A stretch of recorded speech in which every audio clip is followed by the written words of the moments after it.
Hello दोस्तों, आप सभी का स्वागत है मेरे चैनल हिंदी पाठशाला में। आज के वीडियो में हम क्लास 6 के हिंदी पाठ्य पुस्तक बसंत भाग 1 के चैप्टर 3 नादान दोस्त नामक पाठ का अध्ययन करेंगे। पूरा पाठ समझने के लिए आप वीडियो को आखिरी तक पूरा देखना, और जो मेरे चैनल में नए हैं वे मेरे चैनल हिंदी पाठशाला को सब्सक्राइब भी कर देंगे। चलिए दोस्तों, पाठ शुरू करते हैं। कहानी इस प्रकार है। केशव के घर कार्निस के ऊपर एक चिड़िया ने अंडे दिए थे। केशव और उसकी बहन श्यामा दोनों बड़े ध्यान से चिड़िया को वहां आते जाते देखा करते थे। अब कार्निस का मतलब आप समझते होंगे, जो घर में जो खिड़कियां होती है या दरवाजे होते हैं उसके ऊपर छज्जा होता है, छज्जा को कार्निस कहा जाता है। तो उस कार्निस के ऊपर चिड़िया ने अंडे दिए थे और उस घर में दो बच्चे केशव और उसकी बहन श्यामा दोनों बड़े ध्यान से चिड़िया को वहाँ आते जाते देखते थे। सवेरे दोनों आंखें मलते कार्निस के सामने पहुँच जाते और चिड़िया दोनों को वहाँ बैठा पाते। प्रतिदिन सवेरे केशव और श्यामा पहुंच जाते थे कार्निस के सामने और देखते थे कि चिड़िया वहां बैठे हुए हैं। उनको देखने में दोनों बच्चों को ना मालूम क्या मज़ा मिलता। दूध और जलेबी की सुध भी न रहती। दोनों बच्चों को इतनी दिलचस्पी थी चिड़िया को देखने में कि वे दूध और जलेबी का नाश्ता भी भूल जाते थे। दोनों के दिल में तरह तरह के सवाल उठते। अंडे कितने बड़े होंगे, किस रंग के होंगे, कितने होंगे, क्या खाते होंगे, उनमें से बच्चे किस तरह निकल आएंगे, बच्चों के पर कैसे निकलेंगे, घोंसला कैसा है, आदि अनेक प्रकार के सवाल जो है उन दोनों बच्चों के मन में उत्पन्न होते थे। वे अंडों को देख नहीं पाए थे अभी तक, इसलिए वे जानते नहीं थे कि अंडे कौन से रंग के होंगे, कितने बड़े होंगे, किस प्रकार से उनमें से बच्चे बाहर आएंगे और उनके पंख कैसे होंगे, उनका घोंसला कैसा होगा। इस तरह से अनेक सवाल बच्चों के मन में उठा करते थे, लेकिन इन बातों का जवाब देने वाला कोई नहीं। न अम्मा को घर के काम धंधों से फुर्सत थी, न बाबूजी को पढ़ने लिखने से।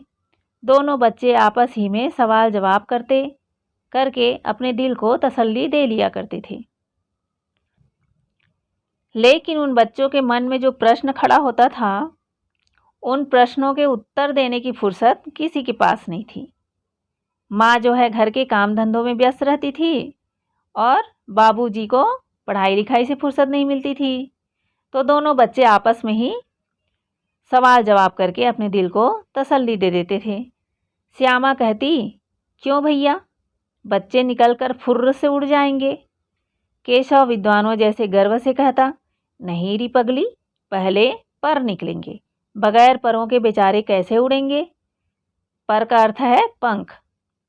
तो केशव बड़े बुद्धिमान की तरह जवाब देता था कि नहीं पगली, पहले चिड़िया के पंख निकलेंगे, उसके बाद ही वो उड़ पाएंगे, बिना पंखों के भला कैसे उड़ सकेंगे। तो श्यामा कहती, बच्चों को क्या खिलाएंगी बेचारी। केशव इस पेचीदा सवाल का जवाब कुछ न दे सकता था। इस तरह 3-4 दिन गुजर गए। दोनों बच्चों की जिज्ञासा दिन दिन बढ़ती जाती थी। अंडों को देखने के लिए वे अधीर हो उठते थे। उन्होंने अनुमान लगाया कि अब जरूर बच्चे निकल आए होंगे। 3-4 दिन प्रतीक्षा में गुजर गए। अब दोनों बच्चों को बेचैनी होने लगी कि अब तो अंडे जरूर निकल आए होंगे, ऐसा वे अनुमान लगाने लगे। बच्चों के चारे का सवाल अब उनके सामने आ खड़ा हुआ। अब जब बच्चे निकल आए हैं तो उनको भोजन पानी की भी ज़रूरत पड़ेगी। तो ऐसा सवाल उनके मन में उठ खड़ा हुआ कि अब वे क्या खाएंगे। चिड़िया बेचारी इतना दाना कहाँ पाएगी कि सारे बच्चों का पेट भरे। गरीब बच्चे भूख के मारे चूं चूं करके मर जाएंगे। इस मुसीबत का अंदाज़ा करके दोनों घबरा उठे। दोनों ने फैसला किया कि कार्निस पर थोड़ा सा दाना रख दिया जाए। अब क्या हुआ, अब जब बच्चों को लगा कि चिड़िया के बच्चे भूख के मारे मर जाएंगे बिना दाना पानी के, तो हम उसकी व्यवस्था कर देते हैं, थोड़ा सा दाना वहाँ पर रख देते हैं। तो श्यामा खुश होकर बोली, तब तो चिड़ियों को चारे के लिए कहीं उड़कर न जाना पड़ेगा ना।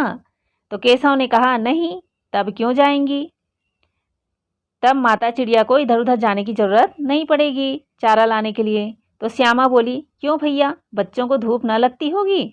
तो केशव का ध्यान इस तकलीफ की तरफ ना गया था। बोला, ज़रूर तकलीफ हो रही होगी, बेचारे प्यास के मारे तड़पते होंगे, ऊपर छाया भी तो कोई नहीं है। अब छज्जे के ऊपर कैसी छाया, कोई छाया नहीं थी। तो बच्चों ने सोचा कि वहाँ पर चिड़िया के बच्चों को धूप लगेगी और वे प्यास से तड़पते रहेंगे। आखिर यही फैसला हुआ कि घोंसले के ऊपर कपड़े की छत बना देनी चाहिए। पानी की प्याली और थोड़े से चावल रख देने का प्रस्ताव भी स्वीकृत हो गया। अब उन्होंने उपाय सोचा कि घोंसले को छाया देने के लिए कपड़े की छत बनाएंगे और प्याली और पानी की जो प्याली है वो रखेंगे और थोड़े से चावल भी रख देंगे वहाँ पर। अब दोनों बच्चे बड़े चाव से काम करने लगे। श्यामा माँ की आंख बचाकर मटके से चावल निकाल लाई। केशव ने पत्थर की प्याली का तेल चुपके से ज़मीन पर गिरा दिया और उसे खूब साफ करके उसमें पानी भरा। अब श्यामा और केशव इस उपाय में लग गए कि वहाँ से श्यामा जो है अपने घर से मटके में से थोड़ा चावल निकाल लाई और केशव ने पत्थर की प्याली का तेल साफ करके अच्छे से साफ करके उसमें पानी भर दिया चिड़िया के बच्चों के लिए। अब चांदनी के लिए कपड़ा कहाँ से लाए, चांदनी अर्थात वहाँ पर छाया करने के लिए। फिर ऊपर बगैर छड़ियों के कपड़ा ठहरेगा कैसे और छड़ियाँ खड़ी होंगी कैसे। अब सोचने लगे कि चांदनी के लिए कपड़े की व्यवस्था कैसे हो और बिना छड़ी के वहाँ पर कपड़ों को किस प्रकार से व्यवस्थित किया जाए, छड़ियाँ कैसे खड़ी होंगी। इस तरह से वे सोचने लगे, उसका उपाय सोचने लगे। केशव बड़ी देर तक इसी उधेड़-बुन में रहा। आखिरकार उसने यह मुश्किल भी हल कर दी।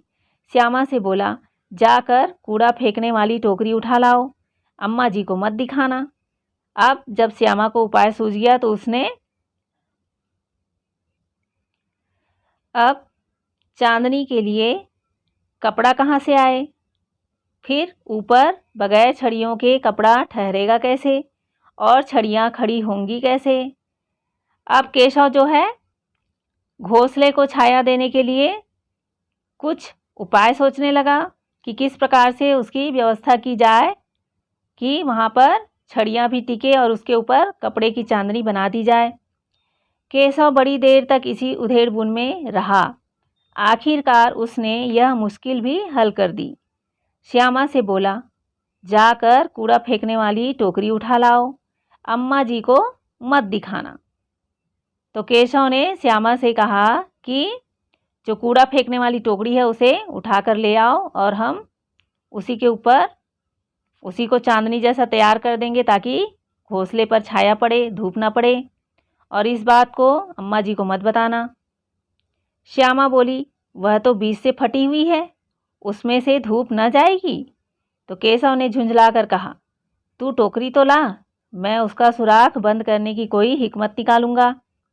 जब श्यामा ने कहा कि टोकरी जो है बीच से फट गई है और उसमें से धूप छनकर आएगी, तो केशव ने कहा कि तू पहले टोकरी लेके आ, मैं उसका सुराख बंद कर दूंगा ताकि वहाँ से धूप नीचे घोंसले पर न पड़े। श्यामा दौड़कर टोकरी उठा लाई। केशव ने उसके सुराख में थोड़ा सा कागज़ ठूंस दिया और तब टोकरी को एक टहनी से टिकाकर बोला, देख, ऐसे ही घोंसले पर उसकी आड़ कर दूंगा, तब कैसे धूप जाएगी। अब केशव ने छाया करने के लिए व्यवस्था कर ली टोकरी की, वहाँ पर उसने छाया कर दिया। तब श्यामा ने सोचा कि भैया बहुत ही बुद्धिमान है। अब कहानी का दूसरा पार्ट आ गया। गर्मी के दिन थे, बाबूजी दफ्तर गए हुए थे। अम्मा दोनों बच्चों को कमरे में सुलाकर खुद सो गई थी। अब गर्मी के दिन में अक्सर लोग घरों के अंदर रहते हैं, जब तक आवश्यक कार्य न हो बाहर नहीं जाते और दोपहर के समय आराम करते हैं पंखा कूलर आदि चलाकर। तो उस समय केशव के जो बाबूजी थे वे दफ्तर गए हुए थे और अम्मा दोनों बच्चों को कमरे में सुलाकर खुद ही सो गई थी। लेकिन बच्चों की आंखों में आज नींद कहाँ। अम्मा जी को बहलाने के लिए दोनों दम रोके आंखें बंद किए मौके का इंतजार कर रहे थे। लेकिन केशव और श्यामा को नींद नहीं आ रही थी। क्यों? क्योंकि उनका ध्यान तो चिड़िया के अंडों की तरफ था और वे इस मौके का इंतजार कर रहे थे कि कैसे वो कार्निस के पास पहुँचे। ज्यों ही मालूम हुआ कि अम्मा जी अच्छी तरह से सो गई, दोनों चुपके से उठे और बहुत धीरे से दरवाजे की सिटकनी खोलकर बाहर निकल गए। जैसे दोनों बच्चों को पता लगा कि अम्मा सो गई है तो वे दोनों उठकर कार्निस के पास पहुंच गए। अंडों की हिफाजत की तैयारियां होने लगी। केशव कमरे से एक स्टूल उठा लाया, लेकिन जब उससे काम न चला तो नहाने की चौकी लाकर स्टूल के नीचे रखी और डरते डरते स्टूल पर चढ़ गया। अब कार्निस पर पहुंचने के लिए, चूंकि कार्निस ऊंचाई पर था, तो उस तक पहुंचने के लिए केशव ने स्टूल लाया और स्टूल के ऊपर चौकी भी रख दी।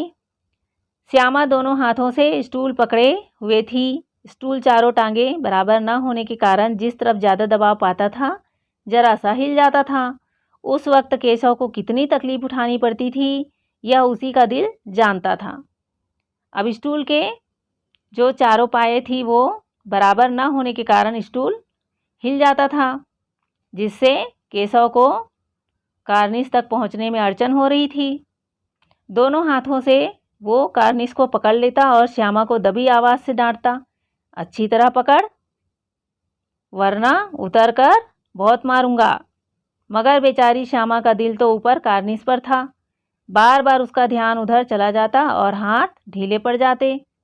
श्यामा भी जो है अंडे को देखने के लिए उत्सुक थी, तो उसका ध्यान स्टूल को पकड़ने में ठीक से नहीं लग रहा था, हाथ उसके ढीले पड़ जाते थे। केशव ने ज्यों ही कार्निस पर हाथ रखा दोनों चिड़िया उड़ गई। जैसे ही कार्निस पर केशव ने अंडे देखने के लिए हाथ रखा, झांकने लगा, वैसे ही चिड़िया वहाँ से उड़ गई। केशव ने देखा कार्निस पर थोड़े तिनके बिछे हुए हैं और उन पर 3 अंडे पड़े हैं। जैसे घोंसले उसने पेड़ों पर देखे थे वैसा कोई घोंसला नहीं है। श्यामा ने नीचे से पूछा, कै बच्चे हैं भैया?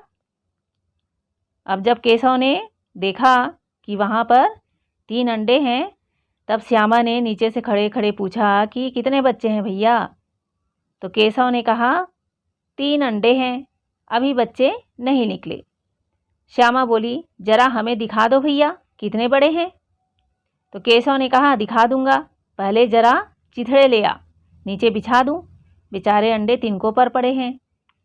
अब केशव ने देखा कि वहाँ पर तिनके हैं, गद्दा जैसा कोई चीज़ है नहीं, तो बच्चों को उसमें तकलीफ़ होगी। तो उन्होंने बच्चों की सुरक्षा के लिए कहा कि चिथड़ा या कपड़े का टुकड़ा लेकर आ और इसके नीचे मैं बिछा देता हूँ, ताकि अंडे जो है वो उन गद्दों पर रखे जाए और चिड़िया के बच्चे उसमें आसानी से निकल आए। श्यामा दौड़कर अपनी पुरानी धोती फाड़कर एक टुकड़ा लाई। केशव ने झुककर कपड़ा ले लिया। उसकी कई तह करके उसने एक गद्दी बनाई और उसे तिनकों पर बिछाकर तीनों अंडे धीरे से उस पर रख दिए। अब केशव ने क्या किया, कपड़ों को गद्दी जैसी बनाकर वहाँ रख दिया और तीनों अंडों को उठाकर उस गद्दी पर रख दिया। श्यामा ने फिर कहा, हमको भी दिखा दो भैया। केशव ने कहा, दिखा दूंगा, पहले जरा वह टोकरी तो दे दो, ऊपर छाया कर दूं। श्यामा ने टोकरी नीचे से थमा दी और बोली, अब तुम उतर आओ, मैं भी तो देखूं। अब श्यामा की दिलचस्पी बढ़ रही थी, वो भी देखना चाह रही थी। तो उन्होंने केशव से कहा कि अब उतरो, मैं देखूंगी। केशव ने टोकरी को एक टहनी से टिकाकर कहा, जा दाना और पानी की प्याली ले आ, मैं उतर आऊं तो तुझे दिखा दूंगा। श्यामा प्याली और चावल भी लाई। केशव ने टोकरी के नीचे दोनों चीज़ें रख दी और आहिस्ता से उतर आया। श्यामा ने गिड़गिड़ाकर कहा, अब हमको भी चढ़ा दो भैया। अब जब केशव ने वहाँ पर दाना पानी का इंतज़ाम कर दिया, उसके बाद वो धीरे से उतर आया। तो श्यामा ने कहा कि अब मुझे भी स्टूल पर चढ़ा दो भैया, मैं भी देखना चाहती हूँ। केशव ने कहा, तू गिर पड़ेगी। तो श्यामा ने कहा, नहीं गिरूंगी भैया, तुम नीचे से पकड़े रहना। केशव ने कहा, ना भैया, कहीं तू गिर गिरा पड़ी तो अम्मा जी मेरी चटनी ही कर डालेगी, कहेंगी कि तूने ही चढ़ाया था। क्या करेगी देखकर। अब अंडे बड़े आराम से हैं, जब बच्चे निकलेंगे तो उनको पालेंगे। तो केशव ने श्यामा को ऊपर चढ़ाने से मना कर दिया कि कहीं तू गिर न जाई, और फिर तुम गिर जाओगी तो अम्मा मुझे डांटेंगी, इसलिए तुम मत चढ़ो। जब अंडे से बच्चे निकल आएंगे तो हम दोनों उनको पालेंगे। अब दोनों चिड़िया बार बार कार्निस पर आती थी और बगैर बैठे ही उड़ जाती थी। केशव ने सोचा, हम लोगों के डर से नहीं बैठती। स्टूल उठाकर कमरे में रख आया, चौकी जहाँ की थी वहाँ रख दी। अब दोनों चिड़िया, मतलब चिड़ा और चिड़िया, दोनों बार बार कार्निस पर आते थे, लेकिन बगैर बैठे ही उड़ जाते थे। उनको पता चल गया था कि किसी ने उनके अंडों को हाथ लगाया है, तो वे चिड़िया उनको सेने के लिए अब वहाँ पर नहीं बैठती। तो केशव ने सोचा कि वो हम लोगों के डर से नहीं बैठती, और स्टूल उठाकर उनके कमरे में जहाँ वो रखा था पहले, वहाँ पर स्टूल और चौकी को वहाँ रखाया। श्यामा ने आंखों में आंसू भरकर कहा, तुमने मुझे नहीं दिखाया, मैं अम्मा जी से कह दूंगी। केशव ने कहा, अम्मा जी से कहेगी तो बहुत मारूंगा, कहे देता हूँ। तो श्यामा ने कहा, तो तुमने मुझे दिखाया क्यों नहीं? तो केशव ने कहा, और गिर पड़ती तो 4 सर न हो जाते।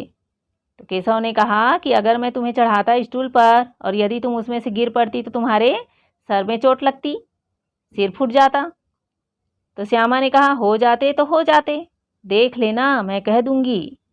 इतने में कोठरी का दरवाज़ा खुला और माँ ने धूप से आंखों को बचाते हुए कहा, तुम दोनों बाहर कब निकल आए? मैंने कहा ना था कि दोपहर को ना निकलना, किसने किवाड़ खोला? अब माँ जो है कमरे से बाहर निकलकर उन दोनों को बाहर में देखकर बोलने लगी कि तुम दोनों दोपहर को बाहर क्यों निकले हो? तुम्हें तो मैंने मना किया था बाहर निकलने से, और ये दरवाज़ा किसने खोला? तो किवाड़ केशव ने खोला था, लेकिन श्यामा ने माँ से यह बात नहीं कही। उसे डर लगा कि भैया पिट जाएंगे। केशव दिल में काँप रहा था कि कहीं श्यामा कह न दे। अंडे न दिखाए थे, इससे अब इसको श्यामा पर विश्वास न था। अब जब माँ ने पूछा कि दरवाज़ा किसने खोला है, तो किसी ने बताया नहीं, और श्यामा भी डर रही थी कि कहीं अम्मा जी भैया को पीट न दे, और केशव भी डर रहा था कि कहीं श्यामा कह न दे, क्योंकि अंडों को उसने श्यामा को दिखाया नहीं था, तो इसका बदला तो वो ज़रूर लेगी। श्यामा सिर्फ मोहब्बत के मारे चुप थी, या इस कसूर में हिस्सेदार होने की वजह से चुप थी, इसका फैसला नहीं किया जा सकता। शायद दोनों ही बातें हो सकती है। माँ ने दोनों को डांट डपट कर फिर कमरे में बंद कर दिया, और आप धीरे धीरे उन्हें पंखा झलने लगी। अभी सिर्फ 2 बजे थे, बाहर तेज लू चल रही थी। अब दोनों बच्चों को नींद आ गई। अब जब माँ उनको कमरे में लेकर गई, तब दोनों बच्चों को वहाँ पर सुला दिया गया और वे बच्चे सो गए, उनको नींद आ गई। अब कहानी का तीसरा भाग शुरू होता है। 4 बजे यकायक श्यामा की नींद खुली। किवाड़ खुले हुए थे। वह दौड़ी हुई कार्निस के पास आई और ऊपर की तरफ ताकने लगी। 4 बजे जब श्यामा की नींद खुली, तब उसने क्या देखा कि दरवाज़ा खुला हुआ है, और वह दौड़कर कार्निस के पास आ गई और ऊपर की तरफ ताकने लगी। टोकरी का पता न था। संयोग से उसकी नज़र नीचे गई और वह उल्टे पांव दौड़ती हुई कमरे में जाकर जोर से बोली, भैया, अंडे तो नीचे पड़े हैं, बच्चे उड़ गए।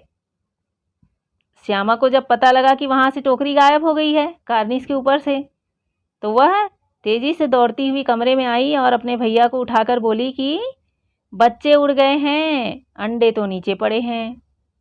केशव घबरा कर उठा और दौड़ा। बाहर आया तो क्या देखता है कि तीनों अंडे नीचे टूटे पड़े हैं और उनसे कोई चूने की सी चीज़ बाहर निकल आई है। पानी की प्याली भी एक तरफ टूटी पड़ी है। अब श्यामा के बताने पर केशव जल्दी से घबरा कर दौड़कर बाहर आया तो उसने देखा क्या देखा कि तीनों अंडे कार्निस से नीचे गिरे हुए हैं, टूटे पड़े हैं, और उसके अंदर का जो लिक्विड होता है चूने जैसा, वो चीज़ भी बाहर निकल आया है। पानी की प्याली भी टूटी हुई है, नीचे पड़ी हुई है, टूटी हुई है। उसके चेहरे का रंग उड़ गया, सहमी हुई आंखों से ज़मीन की तरफ देखने लगा। अब केशव जो है घबरा गया और वो सहमी आंखों से, डरी घबराई आंखों से वो ज़मीन की तरफ देखने लगा। श्यामा ने पूछा, बच्चे कहाँ उड़ गए भैया? केशव ने करुण स्वर में कहा, अंडे तो फूट गए। श्यामा ने कहा, और बच्चे कहाँ गए? तो केशव ने कहा, तेरे सर में, देखती नहीं है, अंडों में से उजला उजला पानी निकल आया है, वही तो 2-4 दिनों में बच्चे बन जाते। तो श्यामा के पूछने पर, श्यामा नादान थी, उसने पूछा कि अंडे फूट गए हैं तो क्या हुआ, बच्चे तो निकले होंगे, अब बच्चे कहाँ गए हैं, दिख नहीं रहे हैं। तो केशव ने कहा कि तुम समझ नहीं रही हो, अंडे फूट चुके हैं, बच्चे कहाँ से आएंगे उसमें, क्योंकि अंडों का पानी नष्ट हो गया है, जो उसके अंदर का जो लिक्विड था जिसमें से बच्चे तैयार होते, बच्चे बनते 2-4 दिनों में, वो लिक्विड नष्ट हो गया है, तो बच्चे कहाँ से बन पाएंगे। तो माँ ने सोटी हाथ में लिए हुए पूछा, तुम दोनों वहाँ धूप में क्या कर रहे हो? अब इतनी देर में माँ भी वहाँ पर आ गई और उन्होंने पूछा कि तुम दोनों बच्चे यहाँ पर क्या कर रहे हो? श्यामा ने कहा, अम्मा जी, चिड़िया के अंडे टूटे पड़े हैं। श्यामा ने उनको बताया कि अंडे यहाँ पर टूटे पड़े हैं। माँ ने आकर टूटे हुए अंडों को देखा और गुस्से से बोली, तुम लोगों ने अंडों को छुआ होगा। माँ समझ गई थी कि बच्चों ने अंडों को छू दिया है, तभी अंडे यहाँ पर टूटे पड़े हैं। अब तो श्यामा को भैया पर जरा सी भी तरस ना आया। उसी ने शायद अंडों को इस तरह रख दिया कि वह नीचे गिर पड़े। इसकी उसे सज़ा मिलनी चाहिए। चूँकि कार्निस के ऊपर रखे हुए अंडों को श्यामा देख नहीं पाई थी और अब अंडे टूट चुके थे, तो श्यामा को अपने भैया पर गुस्सा आ गया और उसको लगा कि भैया ने ही अंडों को इस तरह से रख दिया कि वे नीचे गिर पड़े और टूट गए। इस बात की, इस गलती की उसे सज़ा ज़रूर मिलनी चाहिए। तो वो बोली, इन्होंने अंडों को छेड़ा था अम्मा जी। माँ ने केशव से पूछा, क्यों रे? केशव भीगी बिल्ली बना खड़ा था। माँ बोली, तू वहाँ पहुँचा कैसे? अब जब श्यामा ने रिपोर्ट बता दिया माँ को कि केशव भैया ने जो अंडों को छेड़ा था, इसीलिए वो नीचे गिर के टूट गया, तो माँ ने उससे पूछा, केशव से पूछा कि तुम कार्निस पर कैसे पहुँच गए? केशव घबराया सा खड़ा था। श्यामा बोली, चौकी पर स्टूल रखकर चढ़े अम्मा जी। अब श्यामा ने बता दिया कि किस तरह से हमने चौकी स्टूल वहाँ पर रखा और भैया जी वहाँ पर चढ़ गए थे। केशव ने कहा, तू स्टूल थामे नहीं खड़ी थी? अब केशव ने भी बता दिया कि मैं अकेले इसमें भागीदार नहीं हूँ, तू भी भागीदार है, तू भी तो स्टूल को थाम के खड़ी थी वहाँ पर अंडा देखने के लिए। तो श्यामा ने कहा, तुम्ही ने तो कहा था। माँ ने कहा, तू इतना बड़ा हुआ, तुझे अभी इतना भी नहीं मालूम कि छूने से चिड़ियों के अंडे गंदे हो जाते हैं, चिड़िया फिर उन्हें नहीं सेती है। अब माँ ने बता दिया कि तुम इतने बड़े हो गए हो, फिर भी तुमको नहीं पता कि अंडों को हाथ लगाने से वे गंदे हो जाते हैं और जो माता चिड़िया है वे छुए हुए अंडों को नहीं सेती है, छुए हुए अंडों का वो त्याग कर देती है। तो श्यामा ने डरते डरते पूछा, तो क्या चिड़िया ने अंडे गिरा दिए हैं अम्मा जी? तो माँ बोली, और क्या करती, केशव के सिर इसका पाप पड़ेगा। हाय हाय, 3 जाने ले ली दुष्ट ने। तो माँ ने बता दिया कि अंडों को छूने के कारण चिड़िया ने उन अंडों को नीचे गिरा दिया और उन्होंने अंडों को सेना बंद कर दिया और चिड़िया ने स्वयं ही अपने अंडों को नष्ट कर दिया और केशव जो है उसके सिर पर पाप पड़ेगा, क्योंकि इन्हीं की वजह से 3 जानें चली गई। तो केशव जो है रोनी सूरत बनाकर बोला, मैंने तो सिर्फ अंडों को गद्दी पर रख दिया था अम्मा जी। केशव ने बताया कि मैं तो उसकी सुरक्षा कर रहा था, अंडों को गद्दी पर रखा हुआ था। तो इतने में माँ को हंसी आ गई। केशव की बात सुनकर माँ हंसने लगी, मगर केशव को कई दिनों तक अपनी गलती पर अफसोस होता रहा। अंडों की हिफाजत करने के जोग में उसने उनका सत्यानाश कर डाला। इसे याद कर वह कभी कभी रो पड़ता था। लेकिन केशव को, माँ को तो हंसी आ गई, लेकिन केशव को कई दिनों तक अपनी गलती पर पश्चाताप हो रहा था। अब उनकी नासमझी की वजह से अंडे नष्ट हो गए थे। उनकी सुरक्षा का उपाय करते करते उन्होंने खुद ही अंडों का सत्यानाश कर डाला और उसमें से बच्चे नहीं निकल पाए। अंडे नष्ट हो गए तो बच्चे कैसे निकलेंगे? और इस चीज़ को याद कर, इस बात को याद करके केशव कभी कभी रो पड़ता था। उसे बहुत अफसोस हो रहा था। दोनों चिड़िया फिर वहाँ कभी भी दिखाई नहीं दी। अब चिड़िया के अंडे तो नष्ट हो गए थे, तो दोनों चिड़िया वहाँ पर दोबारा कभी भी नहीं आई। जो चिड़ा और चिड़िया थे ना, वो दोनों कभी भी उस जगह पर वापस नहीं आए। तो इस पाठ में ये बताया गया है कि सुरक्षा का उपाय करते करते अंडों की हत्या हो गई। तो बच्चों, ये पाठ आप लोगों ने समझ लिया होगा और इस पाठ के प्रश्नोत्तर के वीडियो के लिंक जो है डिस्क्रिप्शन बॉक्स पर दिए गए हैं। उसे क्लिक करके आप वीडियो देख सकते हैं, प्रश्नोत्तर को जान सकते हैं। यदि आप प्रेमचंद जी के बारे में निबंध जानना चाहते हैं तो उसका भी वीडियो मैंने बनाया है और उसके लिंक जो है यहाँ डिस्क्रिप्शन बॉक्स पर दिए गए हैं। उसे क्लिक करके आप निबंध जान सकते हैं। अगर ये वीडियो अच्छी लगी हो तो अपने दोस्तों के साथ ज़रूर शेयर कीजिए, लाइक कीजिए और मेरे चैनल को भी सब्सक्राइब कीजिए। अगले पाठ में हम फिर मिलेंगे दोस्तों। Thank you.